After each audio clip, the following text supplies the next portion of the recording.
मित्रांनो, इंग्लिश शिकण्यासाठी जेव्हा आपण प्रयत्न करतो किंवा जेव्हाही आपल्याला इंग्लिश शिकण्याची इच्छा निर्माण होते, त्यावेळी काही प्रश्न आपल्या मनात निर्माण होतात. उदाहरणार्थ, इंग्लिश बोलण्यासाठी मला ग्रामर शिकलं पाहिजे का? हा एक प्रश्न बहुतेक सर्वांच्याच मनात येत असतो ज्यांना इंग्रजी बोलायला शिकायचं आहे. यानंतर दुसरा महत्त्वाचा प्रश्न लोकांच्या मनात येतो, तो म्हणजे मला इंग्रजी समजतं, मग मला इंग्रजी बोलता का येत नाही? आता मित्रांनो, हा खरंच प्रश्न आहे की जर आपल्याला इंग्रजी समजतं तर मग आपल्याला इंग्रजी बोलता का येत नाही? तिसरा प्रश्न लोकांच्या मनामध्ये येतो की इंग्रजीमध्ये विचार कसा करायचा? इंग्रजीमध्ये आपण म्हणतो की मराठीतून इंग्रजीमध्ये ट्रान्सलेशन न करता आपण डायरेक्ट इंग्रजीतूनच विचार करायला लागलो तर किती बरं. तर मग आपण न चुकता आणि न अडखळता आपल्याला इंग्लिश बोलता येईल. पण मग तो इंग्रजीतून विचार करायचा कसा, हा प्रश्न आपल्याला भेडसावत असतो. आणि त्यानंतर चौथा आणि महत्त्वाचा प्रश्न हा की मी इंग्रजी ग्रामर शिकल्यानंतर मला किती दिवसामध्ये इंग्रजी बोलता येईल? आता त्याचं उत्तर आपल्याला कोण बरं देऊ शकतं? तर ही काही 4 प्रश्न आहेत की जे इंग्रजी बोलायला शिकण्याआधीच आपल्याला पडलेली असतात.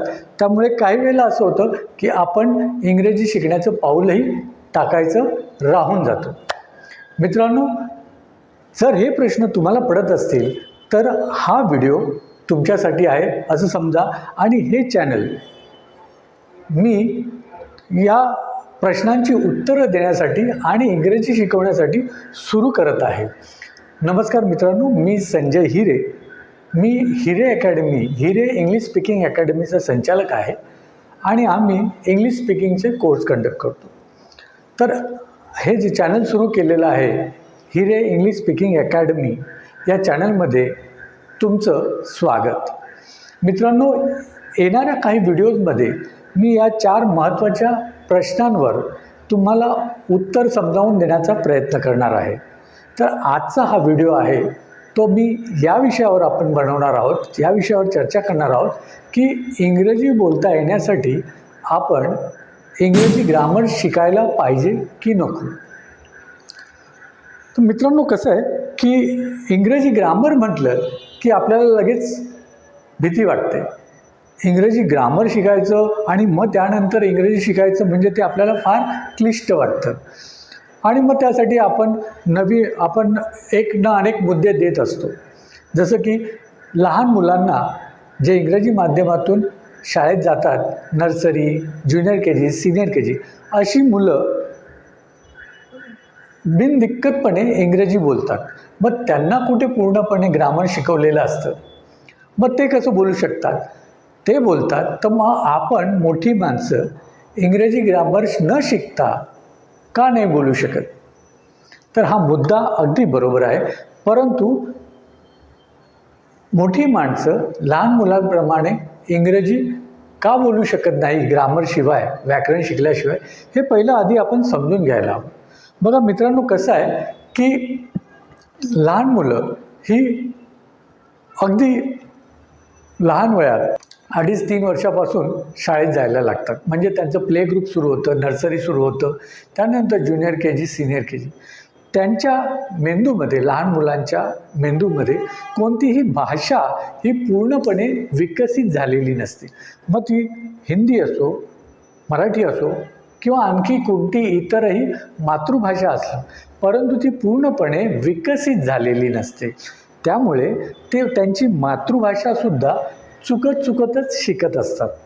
उदाहरणार्थ, आपण मराठी घरातूनही किंवा इंग्लिश मिडियममधल्या मुलांना, लहान मुलांना आपण जर सांगितलं की कम हिअर, आपण त्यांना हातवारे करून जेव्हा आपण शिकवतो की कम हिअर, त्यावेळी ते हे 2 शब्द लक्षात घेतात की इकडे ये, त्याचा अर्थ त्यांना कळतं.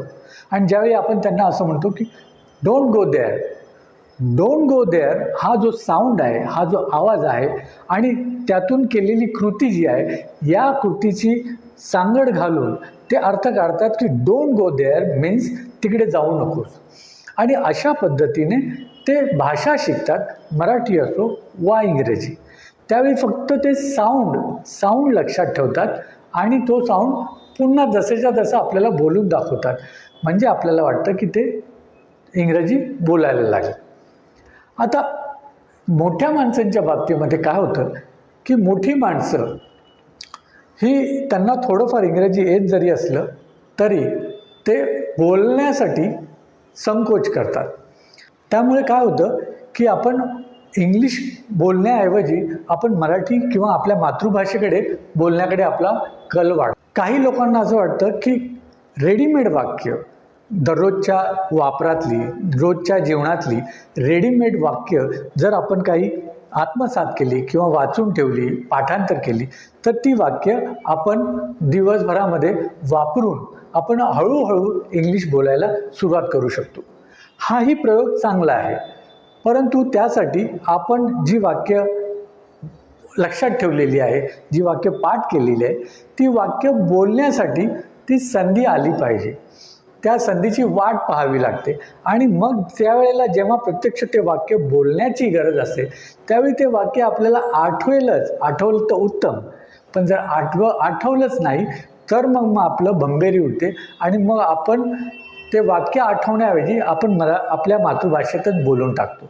त्यामुळं रेडीमेड वाक्य ही काही अंशी आपल्याला इंग्लिश बोलायला मदत करू शकतात, आपली भीती जाण्यासाठी मदत करू शकतात, परंतु पूर्णपणे आपण रेडीमेड वाक्यांवरती अवलंबून राहिलं तर मात्र काही वेळेला पंचाईत होण्याची शक्यता असते. पण मग इंग्रजी आपण कसं बोलायचं? आपण तर मराठी भाषा ग्रामर न शिकता आपण बोलतोय. मग इंग्रजी भाषा बोलण्यासाठी आपल्याला ग्रामर शिकलं पाहिजे का? हे शिकण्याचं एकच मार्ग आहे आणि तो म्हणजे इंग्रजीचं व्याकरण आत्मसात करणं. आता इंग्रजीचं व्याकरण शिकायचं म्हणजे आपल्याला मोठा प्रश्न पडतो, आपल्याला एक प्रकारे भीतीच जाणवते की बापरे, आता इंग्रजीचं व्याकरण शिकायचं आहे. तर मित्रांनो, इंग्रजीचं व्याकरण शिकणं म्हणजे काही घाबरण्याची गोष्ट नाही आहे. तुम्ही जितकं त्याच्यामध्ये रस घ्याल, तुम्ही जितका त्याच्यामध्ये इंटरेस्ट घ्याल, तुम्हाला ते अधिक सोपं वाटत जाईल. आपल्याला इंग्रजी ग्रामरमधनं काय शिकायला मिळतं? तर आपल्याला काळ शिकायला मिळतात. त्यानंतर आपल्याला शब्द माहीत होतात, शब्दांचे रूप काळानुरूप, काळाच्या अनुषंगाने कसे शब्द क्रियापदं बदलतात ते कळायला लागतं आणि वाक्याचे प्रकार समजतात. वाक्याचे प्रकार म्हणजे काय की वाक्य हे प्रश्नार्थक आहे का? Do you want water? आता हे वाक्य जे आहे ते प्रश्नस्वरूप वाक्य आहे, प्रश्नाचं वाक्य, right? No, I don't want water. आता आय डोंट वॉन्ट वॉटर हे वाक्य नकारार्थी आहे.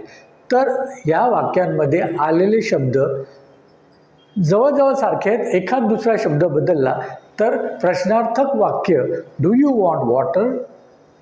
No, I don't want water. तर याच्यामध्ये डूचं डोंट झालं.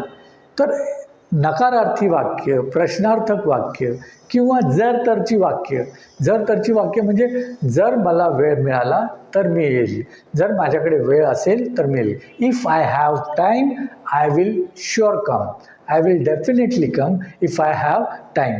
तर हे वाक्याचे प्रकार आहेत. काल्पनिक वाक्य म्हणा किंवा भूतकाळातलं वाक्य म्हणा. तर हे जे वाक्याचे प्रकार आहेत ते आपल्याला ग्रामरच्या माध्यमातून शिकायला मिळतात. आणि मी तुम्हाला खरंच सांगतो मित्र, ही अतिशय गंमत आहे. तुम्ही जर ह्या ग्रामरकडे अभ्यास म्हणून न पाहता जर तुम्ही एक नवीन गोष्ट तुम्ही शिकत आहात म्हणून पाहिलं तर तुम्हाला अनेक गोष्टी, इतक्या सोप्या गोष्टी तुम्हाला केवळ माहीत नसल्यामुळे तुम्हाला इंग्रजीचं भीती वाटत होती असं तुम्हाला वाटेल, हे मी तुम्हाला खात्रीशीर पद्धतीने सांगू शकतो. उदाहरणार्थ, मी तुला काल पाहिलं हे वाक्य आहे. हे वाक्य इंग्रजीमध्ये कसं बोलतात? I saw you yesterday. I saw you yesterday. आता हे वाक्य जर नकारार्थी करायचं झालं, मी तुला काल पाहिलं नाही, मी तुला काल पाहिलं नाही असं जर बोलायचं असेल तर आय सॉ यू येस्टरडे या वाक्यात काय फरक, काय क्षुल्लक फरक केल्यानंतर किंवा काय छोटासा फरक केल्यानंतर ते वाक्य निगेटिव्ह बनतं, हे जर मी आता सांगितलं तर तुम्हाला आश्चर्य वाटेल की एवढं सोपं आपण निगेटिव्ह वाक्य बनवू शकतो.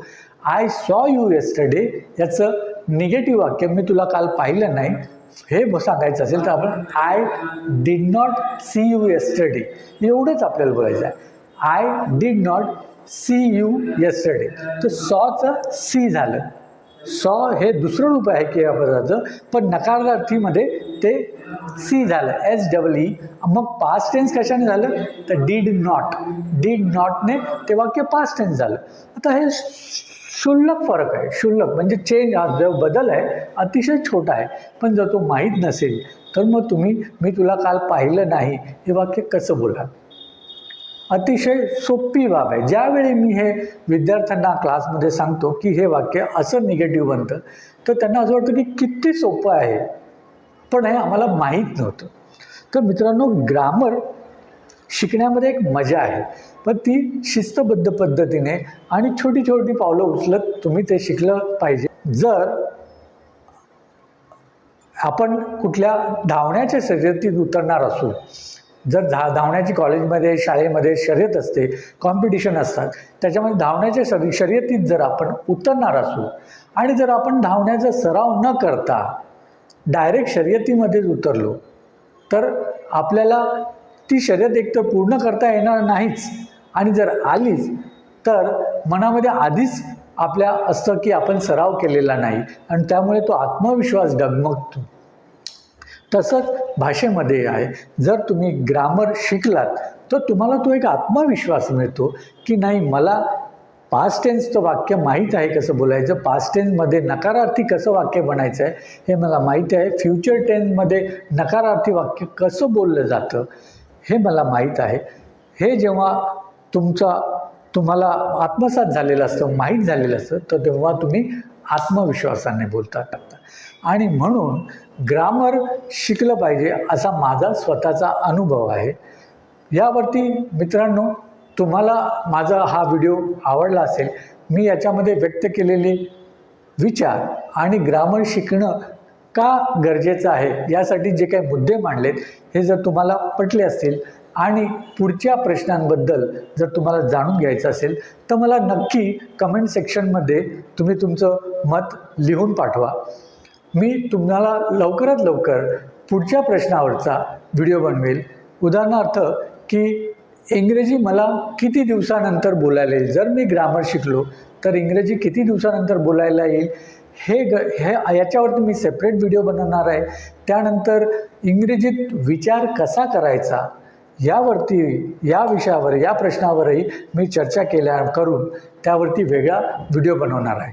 तर मित्रांनो, मला नक्की कळवा की तुम्हाला हा आजचा व्हिडिओ कसा वाटला, हा व्हिडिओ कसा वाटला, आणि तुम्हाला आता वाटतंय का की ग्रामर इंग्रजी आपण शिकलो तर ती आपल्यासाठी एक जमेची बाजू होईल.